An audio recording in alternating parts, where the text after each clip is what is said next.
MP board वाले बच्चे को बिल्कुल घबराने की जरूरत नहीं है। जैसे मैं आपसे वादा किया था कि मैं आपको 75 में 75 दिलाऊंगा, वैसे ही मैं काम जारी कर दिया हूं। देखिए, ये सेट ए और ये सेट बी दोनों मैं लेकर आ गया हूं और दोनों का सोल्यूशन इसी वीडियो में मैं आपको पूरा का पूरा देने वाला हूं। क्वेश्चन आंसर समझाते हुए, पूरा अंडरस्टैंडिंग कराते हुए, टोटल क्वेश्चन मैं इसी वीडियो में आपको दूंगा। ठीक है, एमपी बोर्ड वाले बच्चे को बिल्कुल घबराने की जरूरत नहीं है। जैसे मैं आपसे वादा किया था कि मैं आपको 75 में 75 दिलाऊंगा, वैसे ही मैं काम जारी कर दिया हूं। देखिए, ये सेट ए और ये सेट बी दोनों मैं लेकर आ गया हूं और दोनों का सोल्यूशन इसी वीडियो में आपको पूरा का पूरा देने वाला हूं। क्वेश्चन आंसर समझाते हुए, पूरा अंडरस्टैंडिंग कराते हुए, टोटल क्वेश्चन मैं इसी वीडियो में आपको दूंगा। ठीक है, ये सेट बी फाइनली मैं लेकर आ गया हूं। इससे बाहर 4 सेटों से बाहर कुछ क्वेश्चन नहीं आएगा।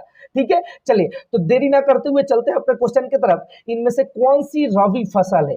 कौन सा रबी फसल है? तो चन्ना। याद रखना, ऑप्शन स सही हो जाएगा, 3 नंबर चन्ना।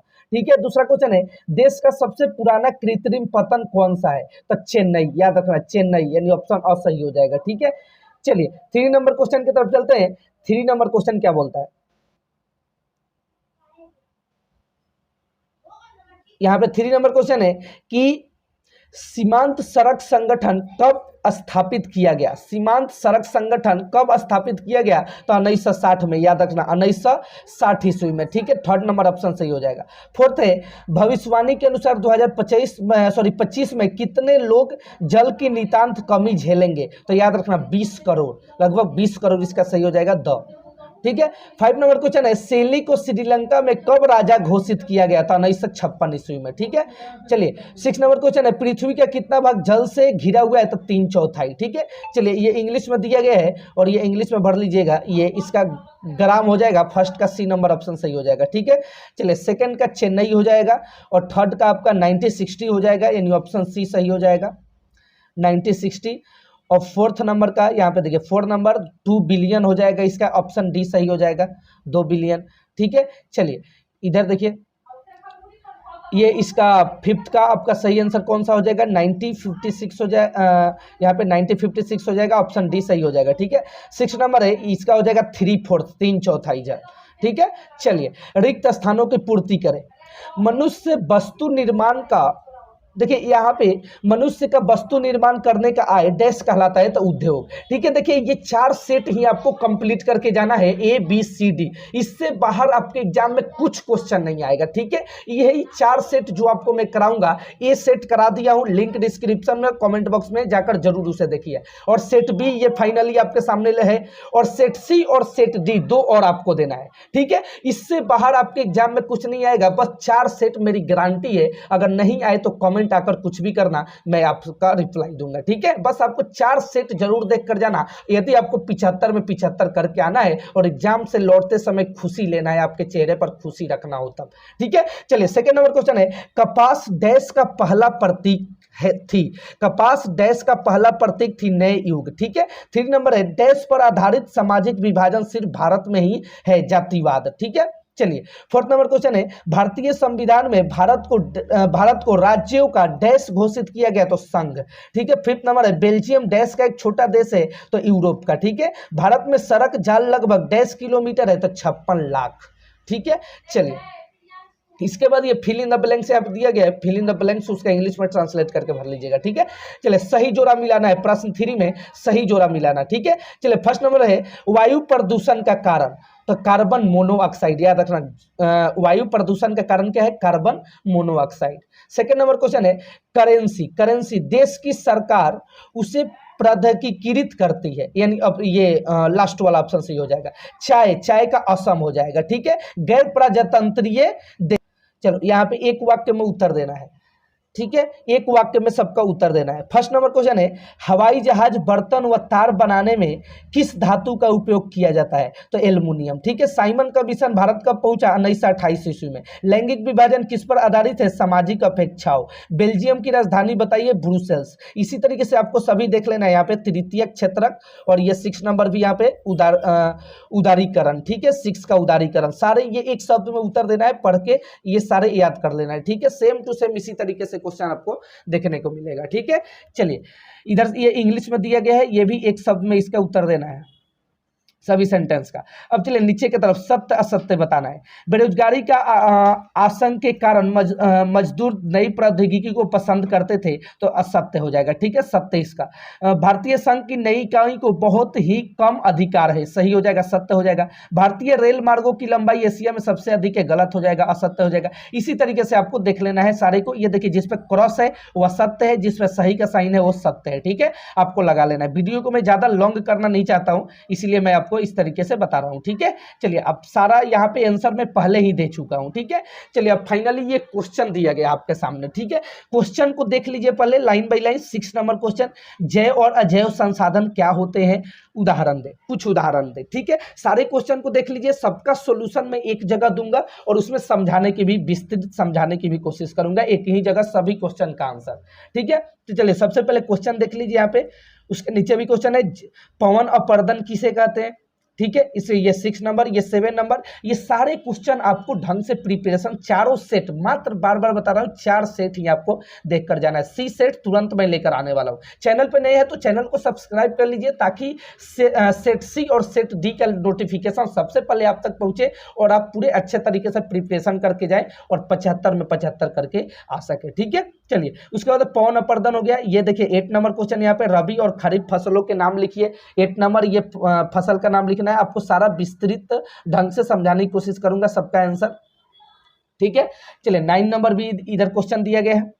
नीचे की तरफ देखिए, अथवा में भी क्वेश्चन दिया है, भारत में उगाई जाने वाली मुख्य रेशेदार फसलें कौन कौन सी है, ठीक है। तो ये अथवा वाला का भी आंसर मैं दूंगा पूरा विस्तृत, और ये जैसे 8 नंबर क्वेश्चन है उसका अथवा और वो दोनों क्वेश्चन बताने की, आपको समझाने की कोशिश करूंगा। सड़क परिवहन के 2 गुण बताएं। ये देखिए यहाँ पे सारा क्वेश्चन आप देख लो, सबका स्क्रीनशॉट लेते जाइए या कॉपी में नोट करते जाइए, सारे सेट का क्वेश्चन और ये जितना भी है, ठीक है। चलिए उसी तरीके से 11 नंबर, रेल परिवहन कहाँ पर अत्यधिक सुविधाजनक परिवहन साधन है तथा क्यों, ठीक है। इसका भी आपको स्क्रीनशॉट ले लीजिए, सबका सोल्यूशन मैं एक जगह आपको देने की कोशिश करता हूँ। हायर परचेज क्या होता है, ये देखिए, जाबर कौन थे, चेक बुक से क्या आशय है, ये देखिए, मुद्रण की सबसे पहली तकनीक कहाँ और कैसे विकसित हुई, ये देखिए, सभी क्वेश्चन आपके सामने है, सभी क्वेश्चन को देखने की कोशिश कीजिए, ठीक है। सभी क्वेश्चन को अच्छे तरीके से देखिए, सबका सॉल्यूशन मैं एक जगह सबका सॉल्यूशन दूंगा, ठीक है। चलिए प्राथमिक, द्वितीयक एवं तृतीयक क्षेत्रक का एक एक उदाहरण दीजिए, ठीक है। देखिए ये 16, ये 17 नंबर क्वेश्चन भी है, ये आपके सामने, सबका सॉल्यूशन मैं इसका देने की कोशिश करता हूं। पहले क्वेश्चन समझ लीजिए, क्वेश्चन का स्क्रीनशॉट ले लीजिए सभी का, ठीक है। चलिए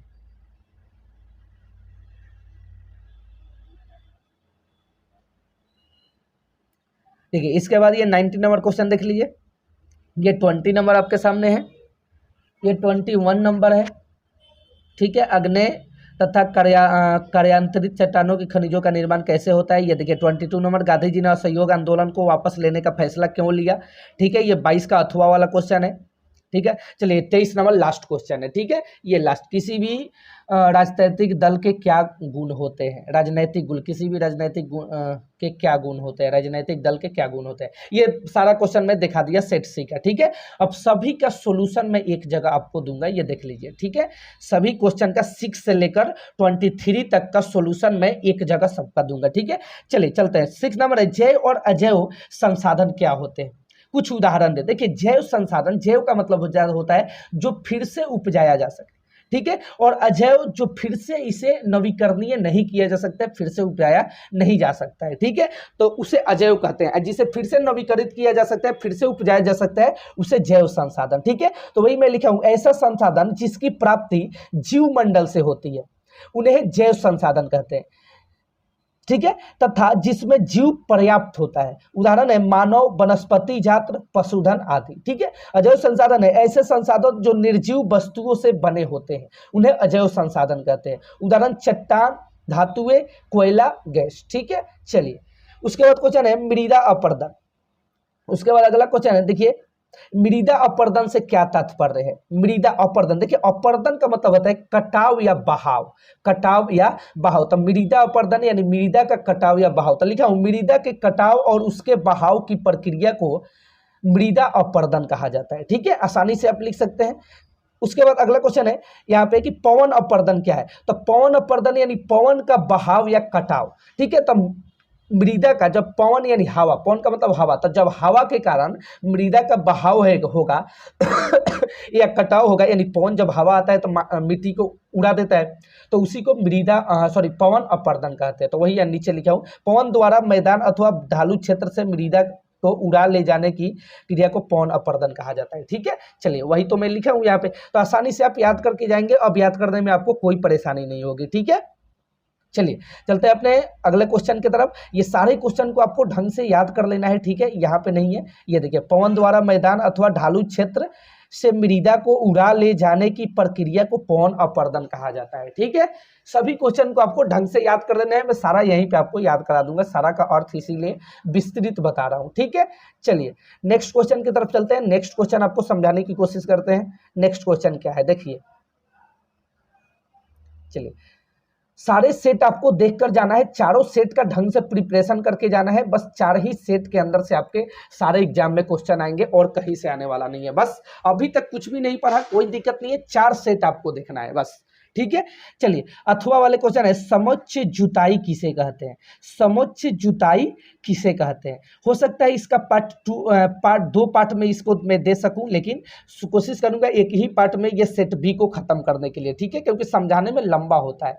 तो समुच्च जुताई यानी देखिए यहाँ पे इसका मतलब होता है, समुच्च जुताई यानी ढाल, ठीक है, ढाल होता है। तो जैसे यहाँ पे देखिए इस तरीके से ये मिट्टी रहता है, इस तरीके से, ठीक है, और यहाँ से ऊपर की तरफ जब ये ढालू होगा, ढालू पर जब कोई लड़का बच्चा ऊपर से जब फिसलता है तो उसे ढालू बोलते हैं, ठीक है। तो इस तरीके से जब ढालू होगा वहाँ पे, तो देखिए उसी को बोलते हैं समुच्च जुताई किसे कहा जाता है। तो जब ऊपर से नीचे की तरफ जुताई की जाती है, ढाल वाली भूमि पर समोच्च रेखाओं के समांतर हल चलाने से ढाल के साथ जल का बहाव की गति घटती है, इसे समुच्च जुताई कहा जाता है, ठीक है। इस तरीके से आपको याद करना है, ठीक है। अब याद करने में आपको कोई प्रॉब्लम नहीं होगी। चलिए 1 नंबर क्वेश्चन है, रबी और खरीफ फसलों के नाम लिखिए। देखिए रबी और खरीफ, तो याद रखिए, ट्रिक बताता हूं आपको। रबी, तो देखिए 2 ऑप्शन लीजिए, एक गेहूं और दूसरा सोयाबीन। तो देखिए रबी में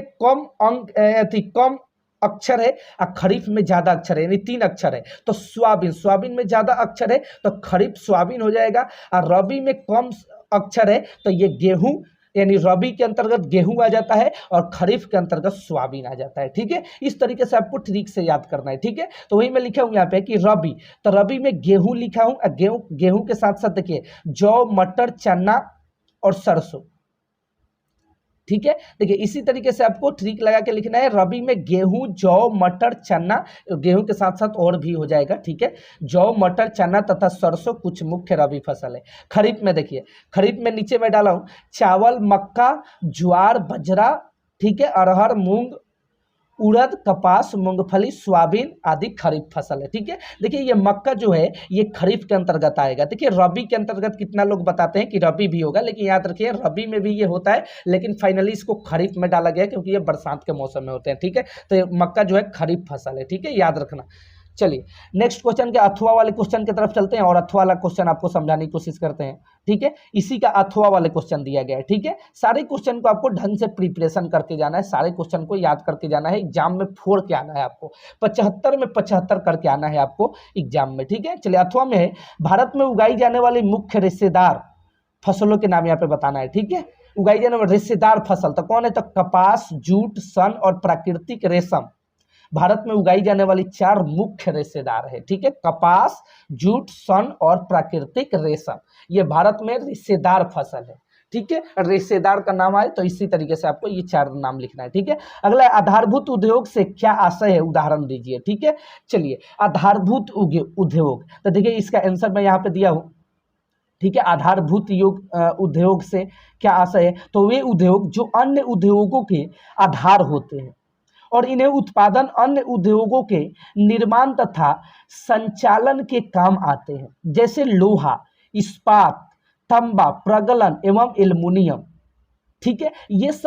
ये किसी दूसरे चीजों को बनाने में, दूसरे किसी पदार्थ को बनाने में ये काम आता है, ठीक है। तो उसी को बोलते हैं आधारभूत योग, ठीक है, वही मैं लिखा हूँ नीचे कि वे उद्योग जो अन्य उद्योगों के आधार होते हैं, यानी दूसरे पदार्थों को बनाने में काम आते हैं ये। ठीक है, इनके उत्पादन अन्य उद्योगों के निर्माण तथा संचालन के काम आते हैं, दूसरे चीजों को बनाने में ये काम आते हैं। ठीक है, चलिए जैसे लोहा, इस्पात, तांबा, प्रगलन, एल्युमिनियम। ठीक है, ये सब।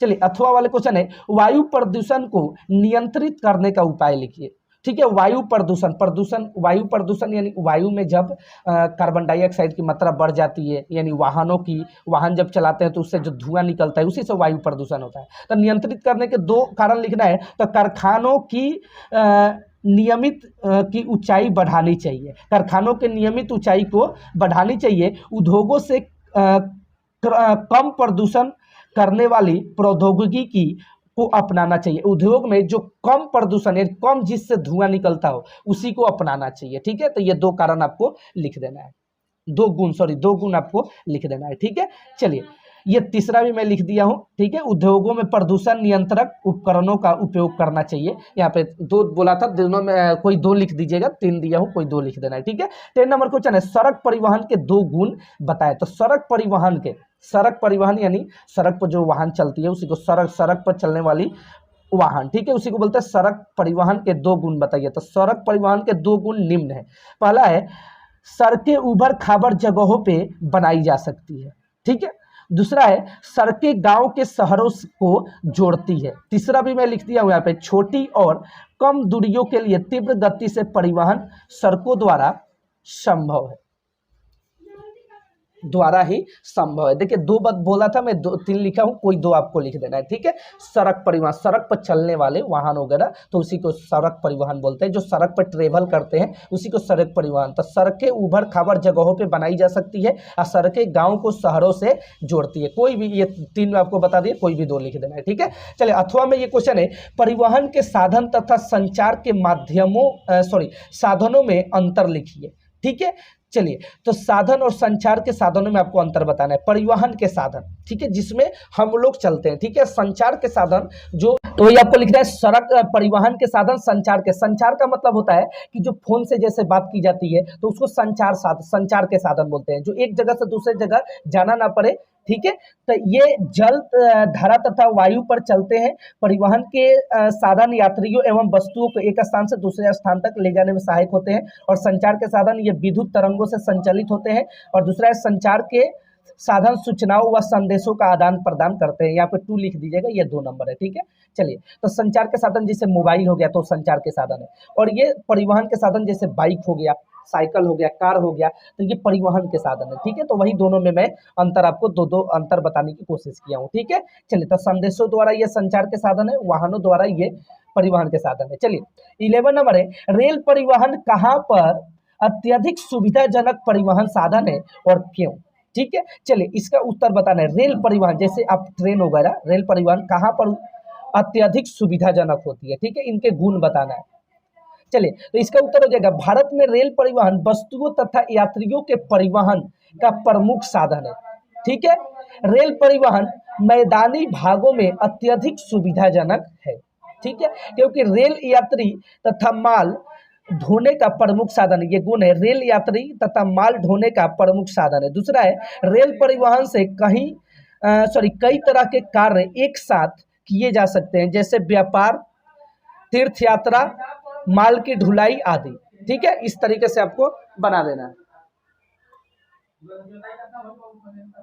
चलिए ये अगला है, अथवा में ये राज्य राजमार्ग से क्या आशय, राज्य राजमार्ग से क्या आशय है आपको बताना है। ठीक है, चलिए राज्य राजमार्ग, यहाँ पे वे सड़कें जो राज्यों को विभिन्न जिलों को आपस में राजधानी से जोड़ती है, ठीक है, उन्हें राज्य मार्ग कहते हैं। जो 2 राजधानी को जोड़ती है उसे, जो सड़क राजधानी को जोड़ती है उसे राज्य मार्ग कहते हैं। इसे राज्य मार्ग भी कहते हैं। इसके विकास एवं रख रखाव की जिम्मेदारी राज्य सरकार की होती है। रेल परिवहन यात्रियों तथा वस्तुओं को एक स्थान से दूसरे स्थान तक लेकर जाता है, और संचार के साधन संदेशों तथा सूचनाओं को एक स्थान से दूसरे स्थान तक ले जाता है। तो यहाँ लिखा है कि परिवहन के साधन यात्रियों एवं वस्तुओं को एक स्थान से दूसरे स्थान तक ले जाने में सहायता करते हैं। ठीक है। और संचार के साधन में लिखा है कि संचार के साधन सूचनाओं व संदेशों को आदान प्रदान करते हैं, ठीक है। तो ये जो संचार के साधन है सूचनाओं का आदान प्रदान करेगा और ये वस्तुओं और यात्रियों को एक स्थान से दूसरे स्थान तक लेकर जाएगा, परिवहन के साधन, ठीक है। ये दो इसमें बता दिया, दो गुण और दो इसमें अंतर बता दिया, ठीक है। ये दूसरा है, ये ऊपर वाला पहला था, ठीक है। तो इस तरीके से दोनों लिख देना है, दोनों में अंतर, ठीक है। चलिए नीचे 11 नंबर, यहाँ पे 11 नंबर, रेल परिवहन कहाँ पर अत्यधिक सुविधाजनक परिवहन साधन है तथा क्यों। रेल परिवहन, तो यहाँ पे आंसर दिया गया है कि भारत में रेल परिवहन वस्तुओं तथा यात्रियों के परिवहन का प्रमुख साधन है। देखिए इसका गुण भी लिखना है, यहाँ पे गुण छूट गया था, इसका गुण भी लिखना है, दो गुण लिख देंगे, ठीक है। तो वही यहाँ पे लिखा है भारत में रेल परिवहन वस्तुओं तथा यात्रियों के परिवहन का प्रमुख साधन है। वस्तुओं और यात्रियों को एक स्थान से दूसरे स्थान तक ले जाने में रेल परिवहन सुविधाजनक है, ठीक है, तथा यात्रियों के परिवहन का प्रमुख साधन है। रेल परिवहन मैदानी भागों में अत्यधिक सुविधाजनक है, ठीक है, क्योंकि फर्स्ट नंबर गुण है हमारा पहला, रेल यात्री तथा माल ढोने का प्रमुख साधन है। और दूसरा है रेल परिवहन से कई तरह के कार्य एक साथ किए जा सकते हैं, जैसे व्यापार, यात्रा, माल की ढुलाई, इस तरीके से, ठीक है। ये दोनों गुण हो गए। अब चलिए यहाँ पे लास्ट है, अथवा में क्वेश्चन है, राजमार्ग से आप क्या समझते हैं। राजमार्ग राजमार्ग का मतलब जो दो राज्यों को, वैसा सड़क जो दो राज्यों को एक साथ जोड़ती है, ठीक है, दो स्टेट को, दो राज्य सड़क को एक साथ जोड़ती है, उसे राज्य मार्ग कहते हैं, ठीक है। वे सड़क जो राज्यों को विभिन्न जिलों को आपस में राजधानी से जोड़ती है, उन्हें राज्य राजमार्ग कहते हैं। इसे राज्य राजमार्ग भी कहते हैं। इसके विकास एवं रख रखाव की जिम्मेदारी राज्य सरकार की होती है, ठीक है। इस तरीके से आपको लिख देना है यहाँ पे। चलिए उसके बाद चलते हैं अपने दूसरे क्वेश्चन के तरफ। 12 नंबर क्वेश्चन, हायर परवेज क्या व्यवस्था थी। हायर परवेज की क्या व्यवस्था थी, ठीक है। ये देखिए 12 नंबर क्वेश्चन, हायर परवेज एक ऐसी व्यवस्था थी जिसमें खरीदार वस्तुएं कर्जे पर खरीदते हैं और उनकी कीमत साप्ताहिक या मासिक किस्तों पर चुकाते हैं, ठीक है। देखिए हायर परवेज का मतलब ये होता है कि वे वस्तुओं को खरीद तो लेते हैं, कर्जे पे खरीद लेते हैं और महीने दर महीने उसे साप्ताहिक मासिक किस्तों पर, यानी सपोज दैट इस सप्ताह में 200 दे दिया, अगले सप्ताह में 500, 700, ऐसे करके साप्ताहिक किस्त देते हैं, ठीक है, और उसे कर्जे पर ले लेते हैं, तो उसी को कहते हैं हायर परवेज, ठीक है, हायर परचेज। चलिए अगला नेक्स्ट क्वेश्चन अथवा में है कि वीटो यानी निषेधाधिकार का क्या अर्थ है। वीटो का क्या अर्थ है, निषेधाधिकार, ठीक है, निषेध अधिकार। वीटो का क्या अर्थ है, वीटो मतलब निषेध अधिकार। तो वीटो इस अधिकार के सहारे एक ही सदस्य की असहमति किसी भी प्रस्ताव को खारिज करने का आधार बन जाता है, ठीक है, खारिज करने का आधार बन जाता है। तो इसका मतलब ये हुआ। चल 13 नंबर क्वेश्चन है, जाबर कौन थे। जाबर, इन्हें अलग अलग इलाकों में सरकार या मिस्त्री आदि भी कहते हैं। उद्योगपति नए मजदूरों की भर्ती के लिए प्रायः एक जाबर रखते थे। जाबर कई तरीकों से, यहाँ देखिए इसका एक और क्वेश्चन यहाँ पे लिख देता हूँ, एक और क्वेश्चन था, इसमें दो क्वेश्चन है, जाबर कौन थे और इसका एक और क्वेश्चन है इसमें।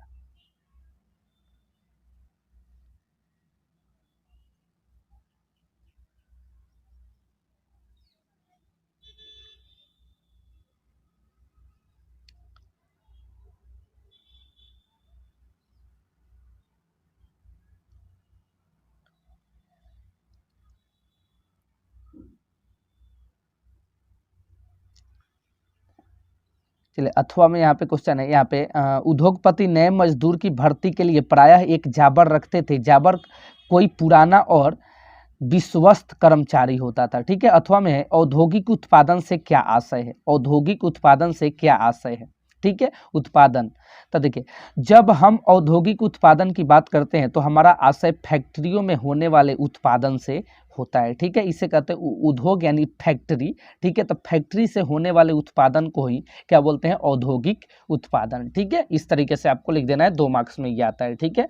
चलिए अब चलते हैं अपने नीचे की तरफ, अगले 14 नंबर क्वेश्चन की तरफ। 14 नंबर क्वेश्चन आपको समझाने की कोशिश करते हैं, ठीक है। चलिए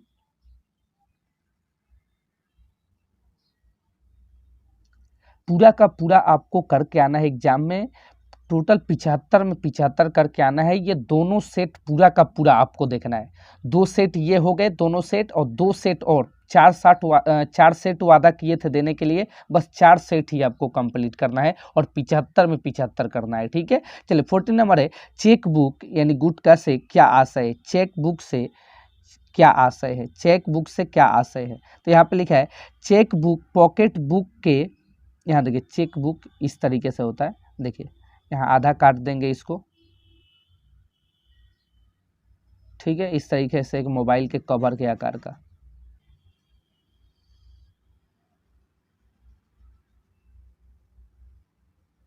चलो वही लिखा है चेक बुक पॉकेट बुक की आकार की किताबों के लिए इस्तेमाल किया जाने वाला एक शब्द है। इन्हें आमतौर पर फेरी वाले बेचते थे। ये 16वीं सदी की मुद्रण क्रांति के समय से लोकप्रिय हुए। ठीक है, चलिए तो इसका आंसर इस तरीके से लिख देंगे। आगे अथवा में है कंपोजिटर व गैली क्या है। अथवा में एक और क्वेश्चन है कंपोजिटर व गैली क्या है। तो यहाँ पे लिखा है कंपोजिटर छपाई के लिए इबारत कंपोज करने वाला व्यक्ति है। ठीक है, अगला है गैली धातुई फ्रेम जिसमें टाइप भिगाकर इबारत बनाई जाती है। ठीक है, इसमें टाइप भिगोकर इबारत बनाई जाती है। ठीक है ना, चलिए तो इस तरीके से गैली का लिख देंगे। अगला है 50 नंबर कि मुद्रण की सबसे पहली तकनीक कहाँ और कैसे विकसित हुई। तो इसका आंसर है मुद्रण की सबसे पहली तकनीक चीन, जापान और कोरिया में विकसित हुई। यह छपाई हाथ से होती थी। तकरीबन 594 ईस्वी से चीन में यहाँ पे अस्थाई लगे काठ के ब्लॉक या तख्ती पर कागज को रगड़कर किताबें छपी जाने लगी थी। ठीक है, चूंकि पतले छिद्रित कागज के दोनों तरफ छपाई संभव नहीं थी, इसलिए पारंपरिक चीनी किताब एकार्डियन शैली में किनारों को मोड़ने के बाद सील कर बनाई जाती थी। ठीक है, इस तरीके से आपको लिखना है। चलिए अगला यहाँ पे अथवा में क्वेश्चन नीचे दिया गया है कि गुटेनबर्ग कौन था, मुद्रण की क्रांति में उनका योगदान बताइए। ठीक है, चलिए तो गुटेनबर्ग के पिता व्यापारी थे और वह खेती की एक बड़ी रियासत में पल बढ़कर बड़ा हुआ। वह बचपन से ही तेल और जैतून पेरने की मशीन देखता आता था। बाद में उसने पत्थर पर पॉलिश करने की कला सीखी, फिर सुनारी और अंत में उनके शीशे।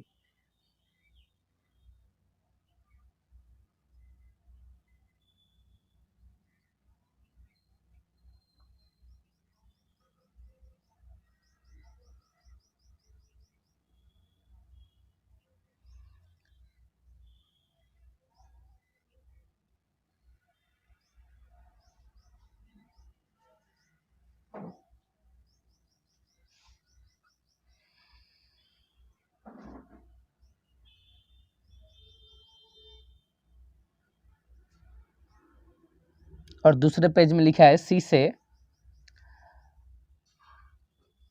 यहाँ देखिए गुटेनबर्ग के पिता व्यापारी थे और खेती की बड़ी रियासत में पल बढ़कर बड़ा हुआ। वह बचपन से ही तेल और जैतून फेरने की मशीन देखता आता था। बाद में उसने पत्थर पर पॉलिश करने की कला सीखी, फिर सुनारी और अंत में उसने शीशे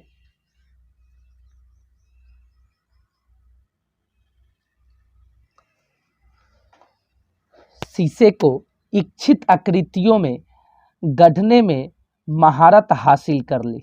अपने ज्ञान और अनुभव का उपयोग उन्हें अपने नए आविष्कार में किया।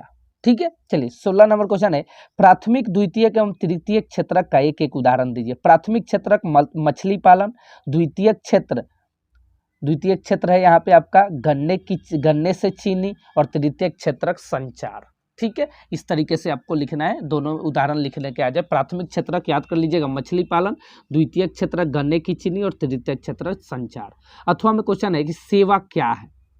सेवा क्या है, तो देखिए वह क्षेत्रक जिसकी गतिविधियां प्राथमिक द्वितीयक क्षेत्रक से भिन्न होती है जो वस्तुओं का उत्पादन नहीं करती बल्कि उत्पादन की प्रक्रिया में सहयोग करती है, ऐसी गतिविधियां तृतीय क्षेत्रक कहलाती है। ठीक है, इस तरीके से आपको आंसर लिखना है। चलिए,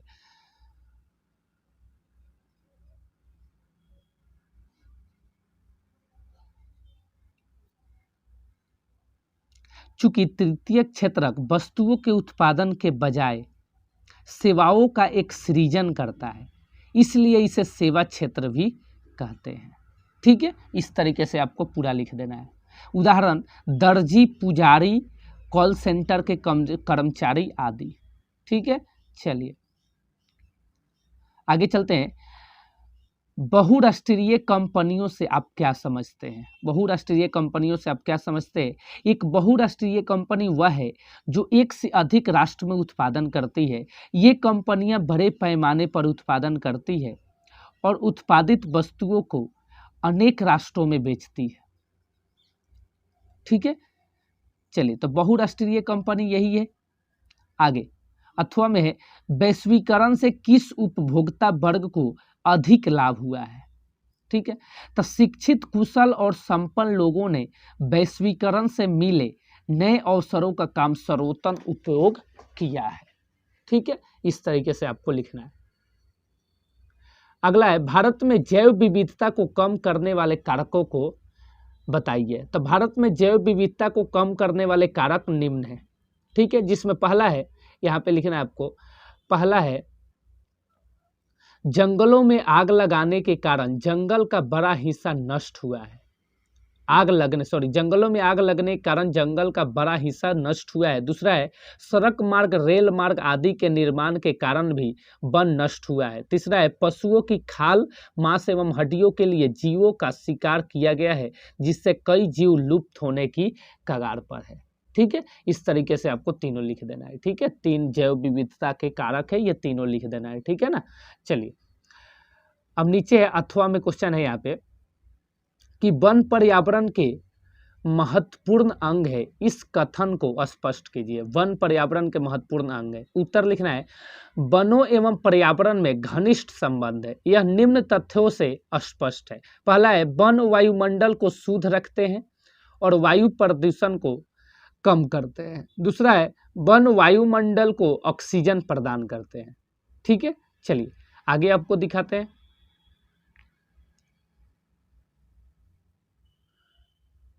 आगे तीसरा है, वन जलवायु को कम रखते हैं। ठीक है, वन जलवायु को समान रखते हैं, सम रखते हैं। और फोर्थ है, यहाँ पे फोर्थ भी देख लीजिएगा। ठीक है, चलिए 19 नंबर क्वेश्चन है, संघीय शासन व्यवस्थाएं किस प्रकार से संगठित है?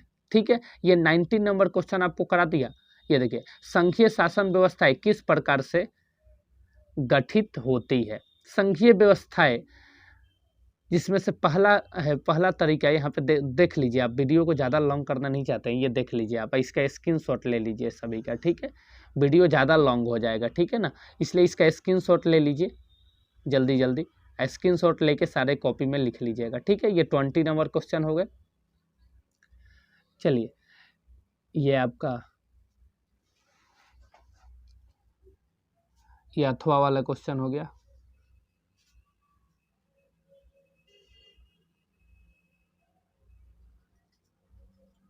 सभी का स्क्रीनशॉट ले लो अच्छे तरीके से। चलिए, ये 21 नंबर नीचे है।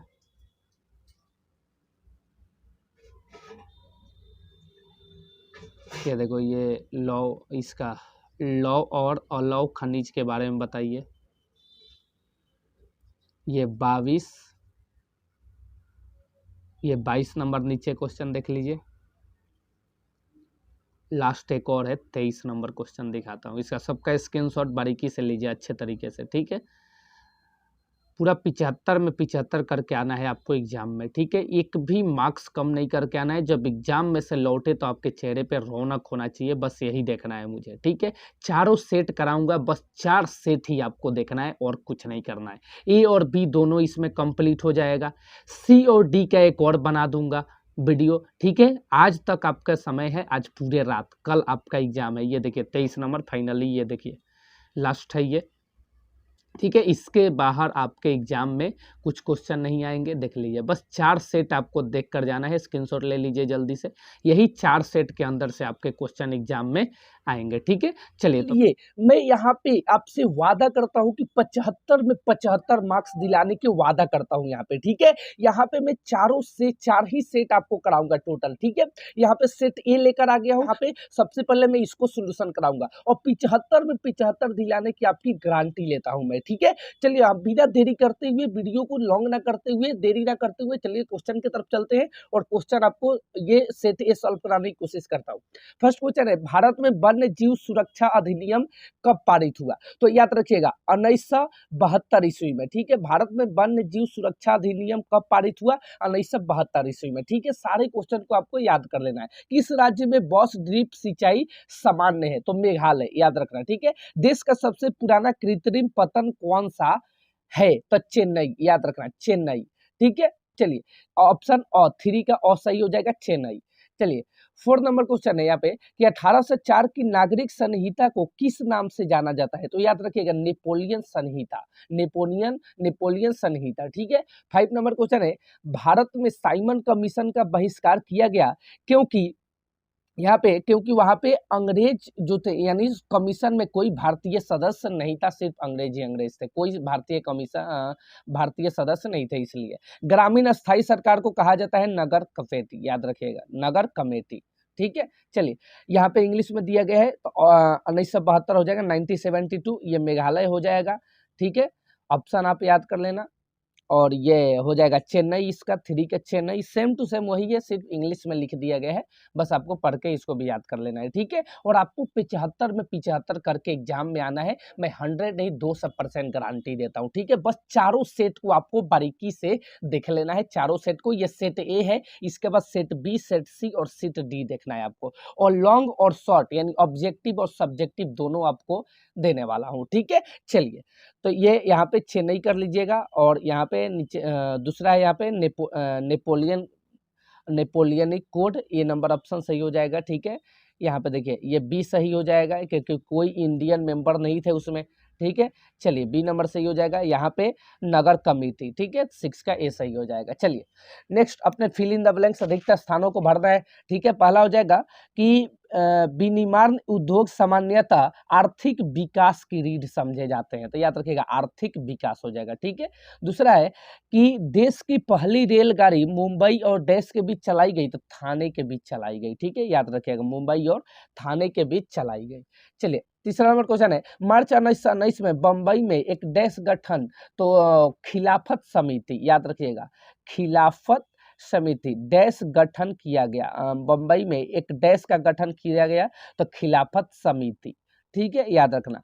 चलिए अगला क्वेश्चन है यहाँ पे कि इंग्लैंड के कपड़ा व्यवसायी डैश से ऊन खरीदे थे, तो स्लेपर्स, याद रखिएगा ऊन खरीदते थे स्लेपर्स से, याद रखना। इंग्लैंड के कपड़ा व्यवसायी डैश से ऊन खरीदते थे स्लेपर्स। अंतिम है, और लोकतांत्रिक सरकारों में डैश नहीं होती, तो याद रखिएगा यहाँ पे होता है पारदर्शिता। ठीक है, पारदर्शिता, याद रखना पारदर्शिता नहीं होती।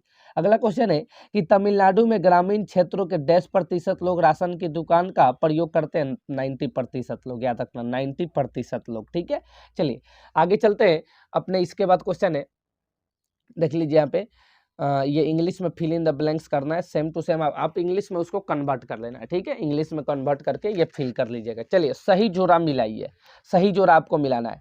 प्रथम विश्व युद्ध 1914 से 18, याद रखिएगा 1914 से 18, प्रथम विश्व युद्ध 1914 से 18। ठीक है, तो यहाँ पे फर्स्ट नंबर इसका मिल जाएगा इससे। ठीक है, दूसरा है सूती कपड़ा मिल, सूती कपड़ा मिल, इसका कौन सा होगा, तो याद रखिएगा रिचर्ड आर्कराइट। ठीक है, चलिए तीसरा है बेल्जियम की भाषा, तो डच एवं फ्रेंच। ठीक है, महिला साक्षरता दर, तो याद रखिएगा 54% से मिल जाएगा। सरकार के बेहतर रूप, तो लोकतांत्रिक, हाँ लोकतांत्रिक। ठीक है, चलिए अगला है यहाँ पे श्राप की साक्षरता दर 73%, 73%।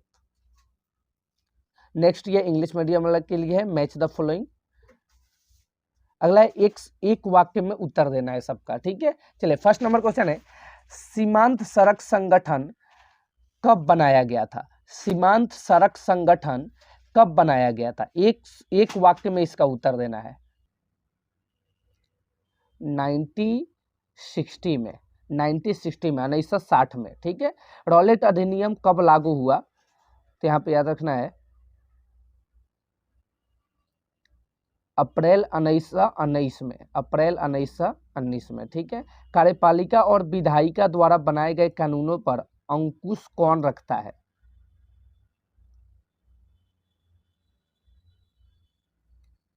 न्यायपालिका, ठीक है। चलिए अगला क्वेश्चन है यहाँ पे कि डीजीपी में सबसे अधिक योगदान किसका है? तो याद रखिएगा तृतीयक क्षेत्रक, तृतीयक क्षेत्रक, ठीक है। चलिए अगला क्वेश्चन है बैंक जमा राशि के एक बड़े भाग को किसके लिए इस्तेमाल करते हैं? तो याद रखना ऋण देने में, ऋण देने में, ठीक है। अगला है भारत में लघु उद्योग में कितने श्रमिक नियोजित हैं? तो याद रखना 2 करोड़, लगभग 2 करोड़, ठीक है। चलिए इंग्लिश में एक वर्ड में उत्तर देना है, इसको आपको इंग्लिश में कन्वर्ट कर लेना है, ठीक है। चलिए अब सत्य असत्य बताना है यहाँ पे, ठीक है। चलिए 2016 में भारत विश्व में चीन के बाद दूसरा बड़ा तिलहन उत्पादक देश था, ठीक है। इसका सत्य असत्य में उत्तर देना है, ठीक है। चलिए तो इसका सही आंसर हो जाएगा सत्य, यानी सही है। सार्वजनिक क्षेत्र के उद्योग जैसे रिलायंस टिस्को है, तो इसका सही आंसर हो जाएगा गलत, यानी असत्य। तीसरा है 1805 में फ्रांस क्रांति हुई थी, तो इसका गलत हो जाएगा, ठीक है, असत्य। फोर्थ नंबर है जनगणना में प्रत्येक 10 वर्ष बाद सभी नागरिकों के धर्म की भी दर्जा किया जाता है, तो इसका सही हो जाएगा, ठीक है, सत्य। लोकतांत्रिक में गलतियों को सुधारने की गुंजाइश नहीं होती, ये बिल्कुल असत्य है, ठीक है, उसमें सही करने की गुंजाइश होती है, ठीक है। चलिए औद्योगिक क्षेत्र को प्राथमिक क्षेत्र कहा जाता है, गलत है ये भी, ठीक है। चलिए ये ट्रू फॉल्स आपको ये इंग्लिश में दिया गया है, सेम टू सेम वही लिख लेना है, सिर्फ इंग्लिश में लिखा गया है सब, और कुछ नहीं। चलिए अगला ये क्वेश्चन आपको दिखा देता हूँ यहाँ पे, पहले क्वेश्चन देख लीजिए और सारे का आंसर सॉल्यूशन में एक जगह दूंगा, ठीक है। सभी क्वेश्चन पहले स्क्रीनशॉट सभी क्वेश्चन का लीजिए, सभी क्वेश्चन को कॉपी में नोट कीजिए। देखिए यहाँ पे सभी क्वेश्चन आपको दिखाने की कोशिश करता हूँ। ये 6 नंबर, 6 नंबर और इसके बाद ये 7 नंबर, ये छोटा थोड़ा सा कर देता हूँ, 7 नंबर सही से आपको दिखे, ये देखिए 8 नंबर, ये 9 नंबर, सभी क्वेश्चन का स्क्रीनशॉट लीजिए, कॉपी में लिखिए, सभी का सॉल्यूशन मैं एक जगह क्वेश्चन के साथ दूंगा, ठीक है। चलिए 11 नंबर ये है और इसके नीचे ये 12 नंबर, 13 और फिर 14 और ये 15, ठीक है, ये 16। चलिए इधर चलिए, अब 17 से 16 हो गया, ये देखिए 17, ये फिर 18, 19 और ये 20, एटीएम क्या है, फिर इधर पलटिए 21, 22, 23 तक आपका क्वेश्चन होगा। 21 हमें खनिजों के संरक्षण की आवश्यकता क्यों होती है, 22 और यहाँ पे 23 हमारा लास्ट, ठीक है। चलिए अब इस सब का सोल्यूशन में एक जगह लिख कर रखा हूँ, सभी का सोल्यूशन में एक जगह आपको देने की कोशिश करता हूँ, ठीक है। चलिए तो यहाँ पर आपने सेट ए देख लिया, ठीक है, पूरा सेट आपको बारीकी से देखना है, एक भी क्वेश्चन आपको इधर उधर नहीं होगा, ठीक है। देखिए 6 नंबर भारत में पाई जाने वाली मिट्टी के नाम लिखिए, ये 6 नंबर, सबका स्क्रीनशॉट आप लेते जाइए। ये देखिए अथवा में है सतत पोषणीय, ये वाला, ठीक है। ये देखिए 7 नंबर जलोढ़ एवं काली मिट्टी में अंतर बताइए, ये देखिए सबका आंसर बारीकी से स्क्रीनशॉट लेते जाइए या कॉपी में नोट करिए, ठीक है। सभी के आंसर में एक जगह देने की कोशिश करता हूं आपको, देखिए कितने मेहनत के बाद मैं आपके लिए लिख कर लाया हूं, सभी का एक जगह करके क्वेश्चन के साथ मैं आपको दिया हूं आंसर, ठीक है। चलिए आपको 75 में 75 करके आना है कल एग्जाम में, जब एग्जाम में से निकले एग्जाम हॉल से तो आपके चेहरे पे रौनक हो, इतने ढंग से आपको प्रिपरेशन करके जाना है, ठीक है। चारों सेट का बस 4 ही सेट आपको करना है और कुछ भी करने की जरूरत नहीं है, ठीक है। इसके बाद मैं सेट बी लेकर तुरंत आ रहा हूँ, ठीक है। तो चैनल पे नए हैं तो चैनल को सब्सक्राइब कर लीजिए ताकि सभी सेट का नोटिफिकेशन सबसे पहले आप तक पहुँचे और आप सभी सेट का लाभ उठा सके, ठीक है। चलिए यहाँ पे देखते जाइए 12 नंबर, ये 12 नंबर और ये इधर ये देखो 13 का ये अथवा वाला क्वेश्चन है। चलिए ये 14 फिर ये 14 का अथवा, फिर ये 15, फिर ये 16, ज्ञान आधारित समाज किसे कहते हैं, ये 16, और फिर ये हो जाएगा आपका ये अथवा वाला, फिर ये 17, 17 का फिर अथवा,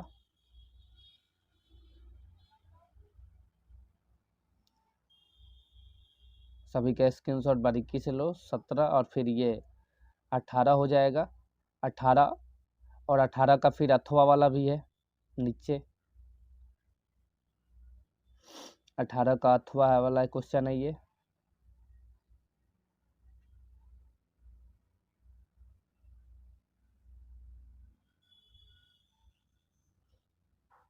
फिर ये 19, एकात्मक शासन का अर्थ स्पष्ट कीजिए, और फिर ये अथवा वाले हैं।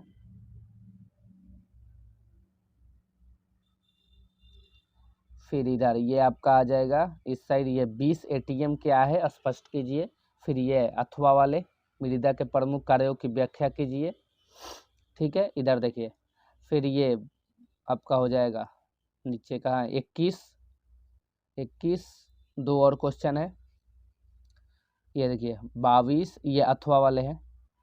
फिर इसके नीचे आपको 22 मिल जाएगा, 22, भारत के लोग रोलेट एवं विरोध में क्यों थे, ये देखिए ये अथवा वाले, और ये लास्ट,